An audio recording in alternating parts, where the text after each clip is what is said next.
আমাদের মধ্যে একটা জড়তা সবসময় কাজ করে, সেটা হচ্ছে যে একটা মানুষ একসঙ্গে 2টা 3টা 4টা কাজ বা 5টা কাজ কীভাবে করে।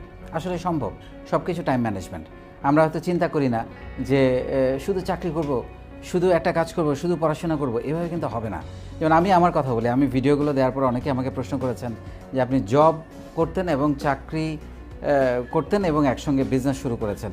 ইয়েস, আমি 3 বছর 2টা একসাথে চালিয়েছি এবং আমি আসলে একেবারে ছাত্র জীবন থেকে পড়াশোনা অবস্থাতেই আমি পার্ট টাইম জবে ঢুকে যাই এবং আমি আস্তে আস্তে পড়াশোনা করতে করতেই আমি কিন্তু জব করি এবং আমি প্রায় 5 বছর জব শেষ করার পরে MBA করি। সো এই জিনিসগুলো কিন্তু খুব ইম্পর্ট্যান্ট, যে একেবারে আমার সব শেষ করে তারপরে আমার একটা চাকরি খুঁজতে হবে, তারপরে আমি চাকরি না পেলে একটা ব্যবসা করব, এভাবে চিন্তা করলে হবে না। আমি আসলে কেন জবটা আমি করতে চেয়েছি, জব পেয়েছি। জব তো পাওয়া এখন খুব ডিফিকাল্ট, তখন আমি পেয়েছি সেই জন্য করেছি। জব না পেলে কিন্তু সত্যি সত্যি বিজনেস করতাম। কিন্তু জব পেয়ে আমার যে উপকারটা হয়েছে সেটা হচ্ছে যে বিজনেসের যে অ্যাডমিনিস্ট্রেটিভ ইস্যুগুলো, পলিসি ইস্যুগুলো, আমি এগুলো খুব ভালো শিখে ফেলেছি। তো জব করতে গিয়ে যেটা হয়েছে, যখন আমি সিদ্ধান্ত নিলাম বিজনেস করব, কিন্তু আমি অলরেডি বিবাহিত, আমার একটা বাচ্চা, সো আমার তো পরিবার চালাতে হবে।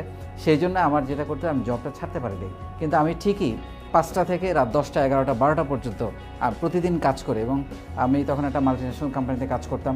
শুক্র শনিবার ছুটি ছিল, শুক্র শনিবার কাজ করে আমি আস্তে আস্তে একটা বিজনেস দাঁড় করানোর চেষ্টা করি।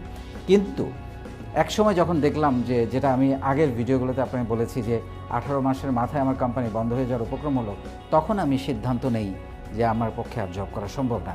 কারণ আমি যদি জব করি এবং তাহলে কিন্তু আমার আর বিজনেসটা দাঁড়াবে না, এবং আমার পরিবারের বিরুদ্ধে গিয়ে। এবং আপনারা হয়তো অনেকেই জানেন যে সেই সময় আমার বাবা অসুস্থ ছিলেন।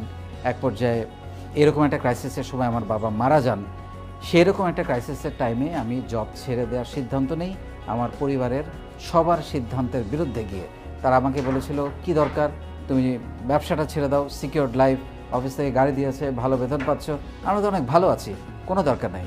কিন্তু আমার মাথার মধ্যে যে ঢুকে আছে, আমি কর্মসংস্থান তৈরি করব, আমি কিছু মানুষজন নিয়ে একসাথে কাজ করব, তাদের পরিবারের জন্য কিছু করব, আমার নিজের অনেক বড় রকমের একটা পরিবর্তন করব, আমার নিজের একটা অফিস হবে,